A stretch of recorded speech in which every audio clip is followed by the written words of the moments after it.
gölgeli dünyadan göklere doğru yüksel. Ötelerde manevi.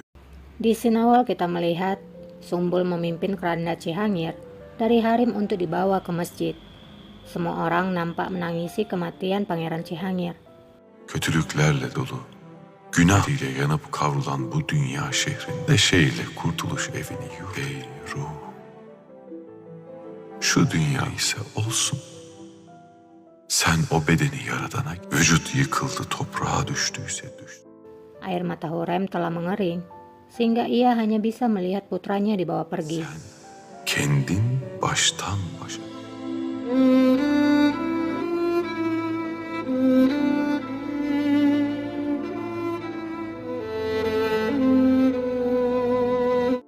Dari harem, peti mati Cihangir diserahkan kepada Pangeran Bayezid dan juga Pangeran Selim untuk dibawa ke masjid dan disolatkan.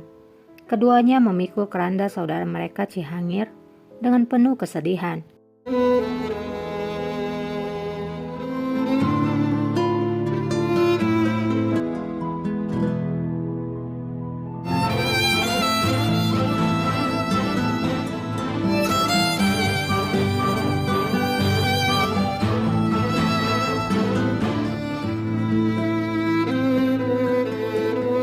Çattığı için yüzün safran gibi bahçelerinde oturmaya başlarsın. Ayrıldın, yapayalnız kaldıysan gamla Hakk'a yakın ol. Sementara Raja, dia masih berada di Sifa. Para pelayan bergantian membawa masuk makanan dan minuman ke dalam ruangan Raja. Raja nampak duduk di sudut ruangan. Ia sedang beriktikaf, yaitu di mana seseorang meninggalkan semuanya hanya untuk beribadah dan berdoa kepada Tuhan saja. Dia hanya makan dan minum seperlunya saja.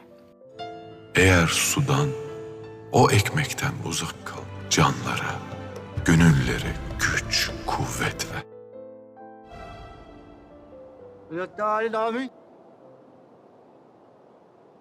Kembali ke masjid, doa pun selesai dipanjatkan. Kemudian Selim dan Bayezid maju ke depan memegang keranda Cihangir sebelum akan dibawa ke pekuburan. Başımız sağ olsun kardeşim. Artık sadece ikimiz kaldık. Selim kemudian berkata, "Bela sungkawa untukmu saudaraku. Sekarang hanya tinggal kita berdua." Bayezid menjawab, "Itu benar. Pertama, kakakku Mustafa. Sekarang Cihangir. Betapa menyedihkan bahwa mereka yang seharusnya mati tapi masih bisa tetap hidup." Evvela Mustafa abim, Cihangir. Boşuna heveslenme Bayezid. Selim kemudian menjawab, "Jangan terlalu berharap Bayezid. Salah satu dari kitalah yang akan bertahan, dan itu adalah aku." Keduanya pun saling berhadapan dan ada kebencian di mata mereka.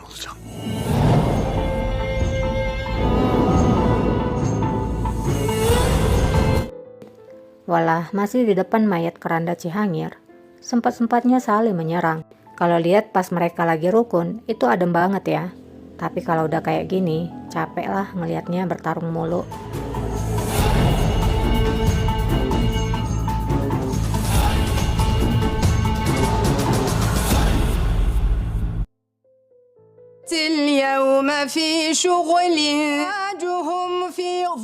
Di harem, terdengar bacaan ayat suci Al-Quran untuk mendoakan arwah Pangeran Cihangir di harem. Mirima melihat ibunya yang hanya terdiam duduk di sampingnya. Ia pun memegang tangan ibunya. Mirima kemudian berbicara, "Ibu, Cihangir sangat berharga bagi kita semua. Kita akan bisa melewati rasa sakit ini dengan berpegangan tangan satu sama lain. Kita tidak punya pilihan lagi," kata Mirima kepada ibunya. Başka çaremiz yok.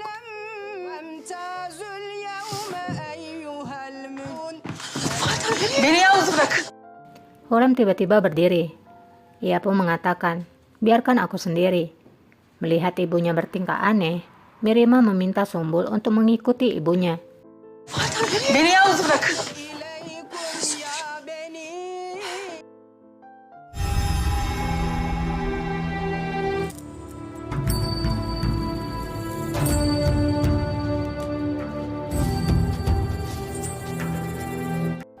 Di dalam ruangannya, raja masih berzikir.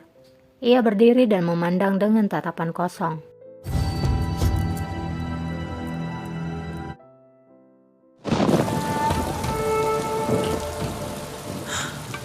Bu acının bir Kembali ke Hurrem. Hurrem rupanya keluar dari harem dan berjalan dalam hujan. Ia berkata-kata dalam hatinya, "Ya Tuhan, bagaimana aku mengurangi rasa sakit ini? Apakah ini akan berakhir? Atau akan berlanjut sampai sisa hidupku?" sonu var mı? Yoksa ömrümün sonuna dek yaram hep öyle kanayacak mı? Allah'ım, göğü yaradan Rabbim. Neden aldın benden? Tuhanku pencipta surga, kenapa kau ambil Cihangir dariku? Kenapa? Apakah kau mengambilnya karena dosaku? Jika memang demikian, kenapa kau tidak mengambil nyawaku saja? Jangan anak-anakku. Neden? Eğer öyleyse neden benim canımı almadın? Ben işledim. Lanetli olan günahkar. Aku mengakui dosa-dosaku. Aku terkutuk. Aku adalah orang yang berdosa. Aku melakukan banyak hal buruk. Tapi Cihangir tidak bersalah. Putraku tidak bersalah. Kar olan benim. Her şeyi ben yaptım. Cihangir masumdu. Masumdu. Oh Tuhan, jika kau mau mengambil kehidupan, maka ambillah hidupku. Jangan kau ambil hidup anak-anakku. Sumbul terus mengikuti Hurrem dalam hujan. Benim canım alacaktın evladımınkini değil.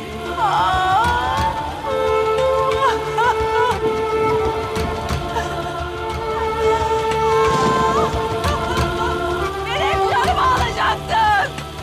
Oğlumu. Hurrem pun tersungkur dan marah kepada Tuhan. Ia berkata, "Kau seharusnya membunuhku, bukan putraku. Bukan putraku." Tiba-tiba petir menggelegar, membuat Hurrem dan Sumbul kaget.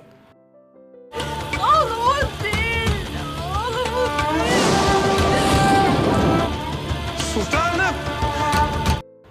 "Sultanah," panggil Sumbul dan segera bergegas menuju Hurrem Sultan.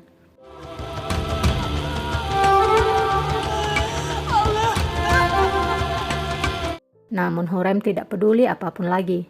Ia hanya duduk di sana dan menangis.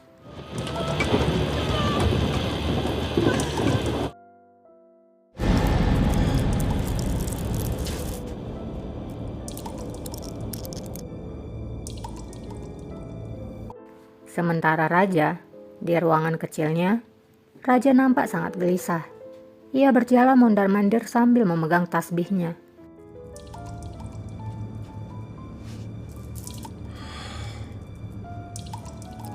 Allah!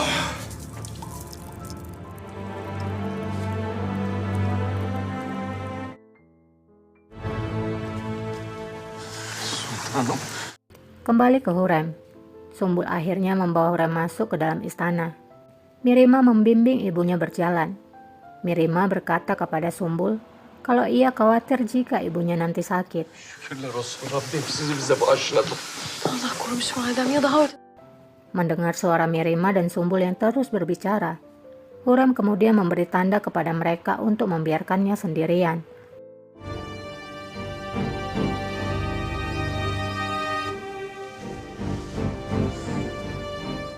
Diana pun meminta Mirima mengerti jika Hurrem Sultan mungkin ingin sendiri.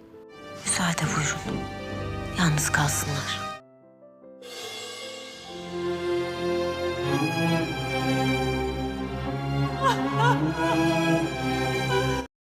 Hurrem masuk ke kamar putranya Cihangir.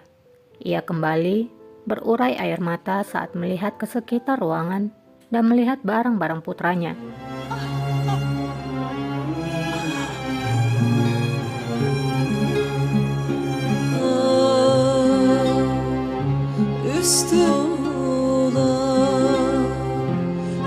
Hurrem memeluk sketsa kaligrafi milik Cihangir.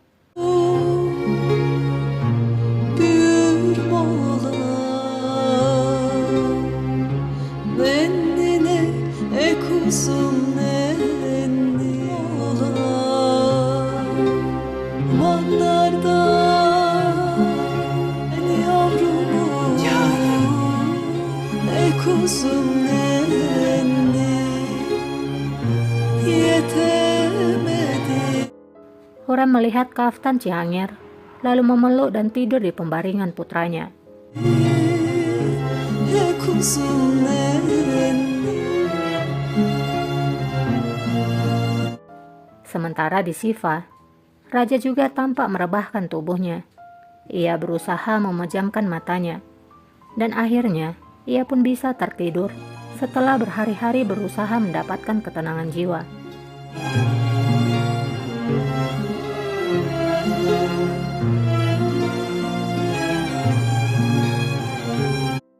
Bayezid lalu datang dan melihat ke kamar Cihangir.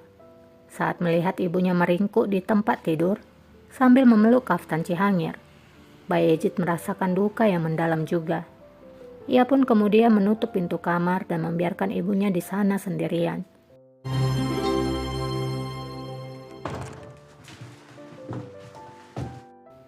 Mirima dan Selim datang menemuinya.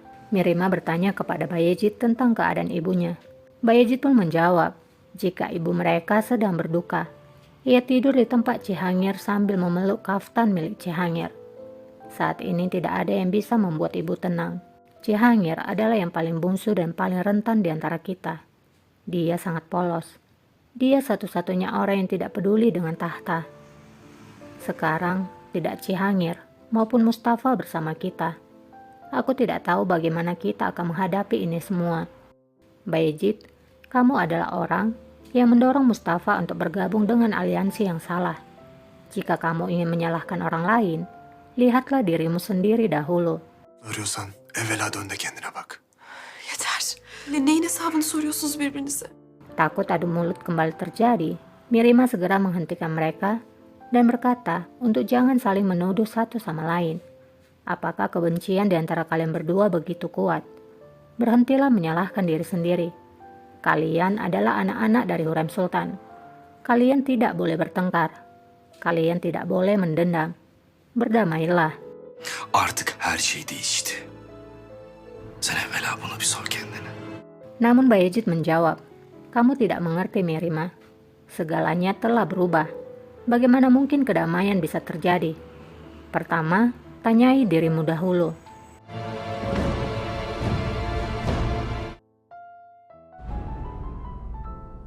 Vaziyeti iyi. Bir müddet istirahat etmesi lazım. Di Istana Marble, Sinan nampak terbaring lemah. Rustem sedang berbicara dengan tabib yang menyatakan bahwa kondisi Sinan buruk dan dia membutuhkan istirahat yang banyak. Rustem meminta tabib untuk memberikan perhatian lebih kepada adiknya karena kondisinya sekarang sudah tidak sama lagi seperti sebelumnya. Yine koruması için üzerimize düşeni yapmamız icap.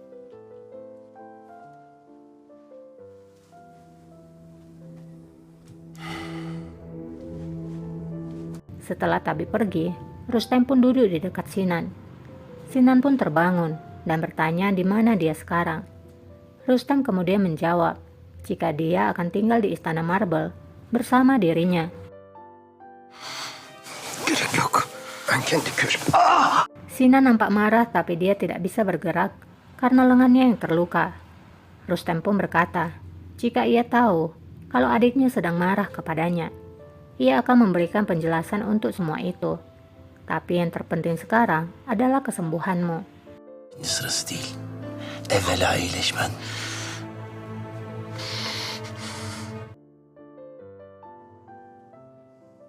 Gel.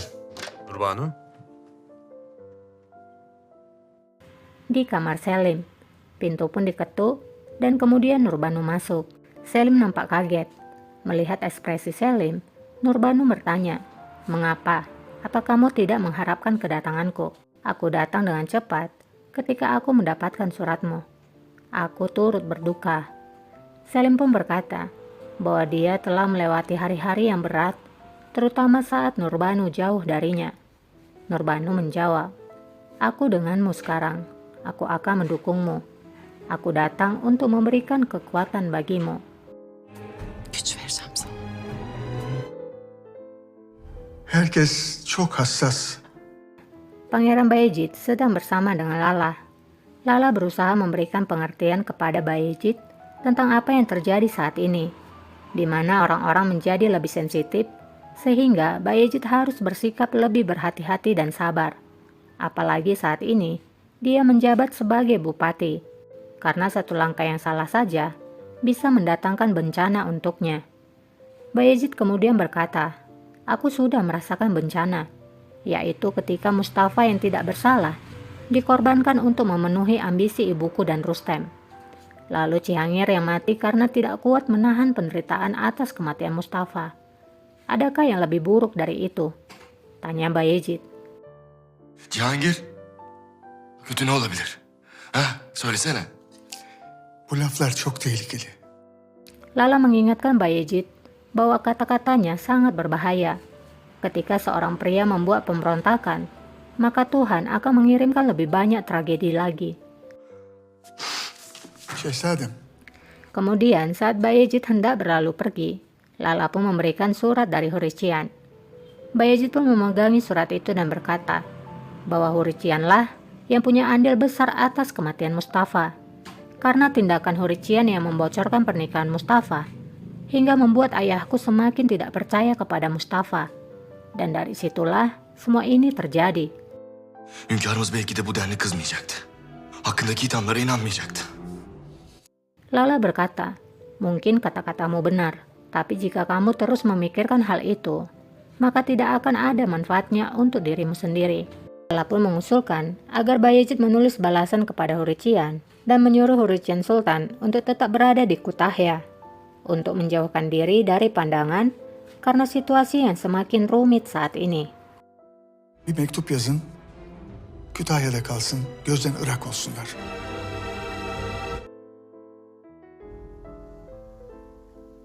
İstemiyorum. Di Istana Marble, Rustem sedang menyuapi obat untuk Sinan, tapi Sinan menolak. "Aku tidak mau," kata Sinan kesal. Rustem pun berkata, "Jika itu akan mengurangi rasa sakitmu, percayalah padaku." İnan bana. Nasıl inanayım? Sinan pun berkata, "Bagaimana aku bisa percaya kepadamu setelah kamu meninggalkan aku sendirian tanpa berusaha untuk menyelamatkan diriku? Kamu membiarkan aku untuk mati." Rustem berkata, "Aku telah memakai pedangku saat itu, dan aku akan menyelamatkan dirimu. Aku bersumpah, Tuhan adalah saksiku. Aku tidak ingin kehilangan saudaraku yang telah bertahun-tahun menghilang." Sinan pun bertanya, "Lalu mengapa kamu tidak datang?" En güçlü zırhlı. Rustem pun menjawab, "Bahkan prajurit yang kuat masih memiliki kelemahan, dan kelemahanku adalah cinta Mirima Sultan. Mirima Sultan menghentikanku, melarangku datang karena ia berpikir itu adalah jebakan. Aku juga merasa itu benar dan hanya jebakan. Jika aku datang maka kita berdua akan mati. Aku tidak yakin juga kalau kamu masih hidup. Aku kira kamu sudah mati sejak lama." Sinan pun menjawab, "Setidaknya kamu melakukan sesuatu untuk menyelamatkanku." Rustem pun menjawab, "Aku melakukannya. Aku mengirimkan orang-orang terbaikku. Tapi mereka mengatakan kamu tidak ada di sana. Aku merasa hancur ketika mendengar berita itu. Aku mengira kamu sudah mati. Tapi terima kasih kepada Tuhan, kamu masih hidup dan berada di sini sekarang. Aku akan menemukan Atmaja dan membalas atas apa yang telah ia lakukan terhadapmu dengan merobek hatinya." Sinan pun berkata, "Kamu tahu mengapa Atmaja melepaskanku? Supaya kamu mengingat bahwa kamu telah menjual saudaramu sendiri setiap kali kamu melihatku." Rustem pun hanya bisa terdiam dan menunduk.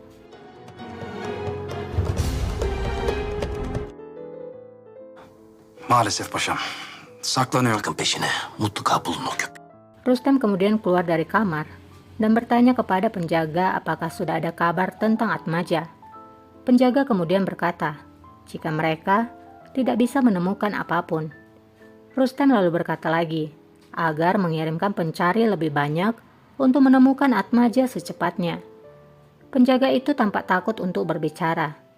Ia pun akhirnya berterus terang dengan mengatakan, jika mereka tidak diperkenankan untuk mengikuti perintah Rustem Pasha lagi. Rustem pun mendekati penjaga itu dengan marah. Apa artinya ini? Siapa yang mengatakan itu? Kata Rustem sambil menahan amarahnya. Hangi hadsiz söyledi bunu? Gazanfer Ağa'yı ikaz etmek lazım. Di taman istana, Nurbanu sedang berjalan di taman bersama dengan Canveda karena memenuhi panggilan Gajanfer yang ingin bertemu. Kötü niyetliler her zaman Canveda memperingati Nurbanu kalau orang-orang akan salah paham jika melihat pertemuan Gajanfer dan Nurbanu. Nurbanu mengatakan kalau tidak ada seorang pun di sini. Jika Gajanfer merasa ini tidak penting, dia tidak akan memanggil kita kemari. Gazanfer? Gajanfer pun menemui Nurbanu ketika melihat kedatangannya dan segera memberikan sebuah surat kepadanya. Ne bu? Nurbanu merasa heran, namun Gajanfer menyuruh Nurbanu untuk segera membuka dan membacanya agar Nurbanu segera mengerti. Okuyun. Okuyun sultanım, anlayacaksınız. Flashback, kala itu Bayezid memberikan surat kepada Mustafa Lala yang berisi permintaan agar Hurician tetap tinggal di Kutahya. Lala kemudian memberikan surat itu kepada seorang aga untuk dikirimkan kepada Hurician Sultan. Rupanya aga itu telah berkhianat.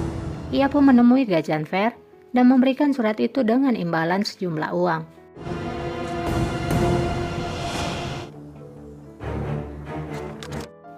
Kembali ke saat ini, Nurbanu tersenyum dengan surat yang ada di depannya. Ia memuji Gajanfer sambil menyentuh Gajanfer yang telah melakukan pekerjaan besar untuk kesuksesan Pangeran Selim.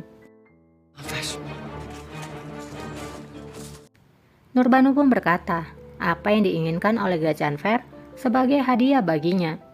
Namun Gajanfer berkata, kalau ia tidak menginginkan apapun dan hanya ingin tetap selalu bersama Nurbanu dan juga melayaninya. Gayrı bir lütuf istemem.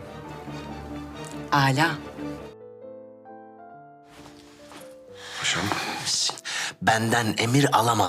Di ruang sidang, Rustem pun datang menemui Sokulu. Dia mempertanyakan perintah Sokulu agar penjaga tidak memenuhi perintahnya lagi. Sokulu pun menjawab bahwa hal itu akan menarik perhatian. Kamu juga tahu keadaannya telah berubah sekarang. Kamu sekarang bukan lagi seorang wazir agung. Mendengar jawaban Sokulu, Rustem pun menjadi marah. Sokulu menjelaskan bahwa semua itu bukan perintahnya, melainkan perintah dari Wazir Agung Ahmed Pasha. Dan bahkan, ia tidak menginginkanmu berada di dalam istana. Namun aku mengirimkan surat kepadanya dan menjelaskan situasinya. Meskipun demikian, kamu juga akan berada di sini hanya sementara. Rustem tidak menyangka akan kata-kata dari Sokulu. Sementara katamu, apakah kamu mendapatkan apa yang kamu mau dari Ahmed Pasha? Jangan lupa Sokulu, badai akan berlalu. Dan secepatnya aku akan menjadi Wazir Agung lagi. Sokulu berkata, kalau ia juga berharap demikian. Namun bagaimanapun, sampai saat itu tiba, aku akan menaati Wazir Agung saat ini, yaitu Ahmed Pasha. Rustem pun berkata, aku adalah menantu Sultan Sulaiman. Dan Hürrem Sultan maupun Mihrimah Sultan ada di belakangku. Hürrem Sultan var, Mihrimah Sultan var. Vaziyetimi fırsat bilip. Ahmet. Dan jika kamu mengambil kesempatan atas ketidakhadiranku dan mengikuti Ahmed Pasha, maka kamu akan membayar hal ini dengan hidupmu. Sambil menunjuk-nunjuk Sokulu, Rustem berkata, kalau Sokulu harus memberi perintah untuk mencari bandit Atmaja. Jika kamu menemukannya, maka aku akan melupakan penghinaanmu. Sambil menepuk bahu Sokulu, Rustem pun berlalu pergi. Bu yaptığın saygısızlığı belki unuturum.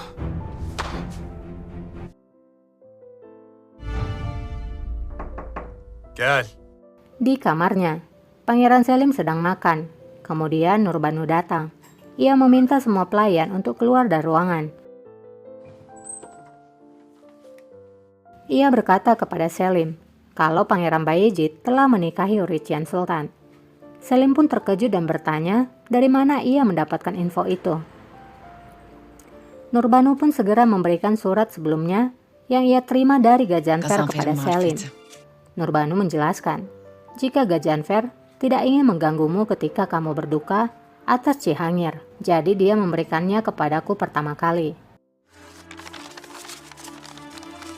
Bayezid, Selim pun tersenyum senang. Bayezid melakukan sesuatu dengan keinginannya lagi.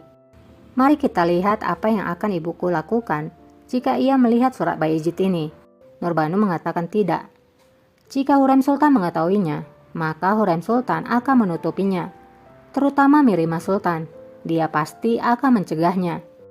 Pangeran Bayezid juga pasti tidak akan mengakuinya, mengatakan kalau dirinya tidak pernah menulis surat ini. Selim pun bertanya pada Nurbanu, "Kamu pasti sudah punya rencana di pikiranmu?" Nurbanu pun tersenyum sambil mengangguk. aklında bir şeyler var belli ki.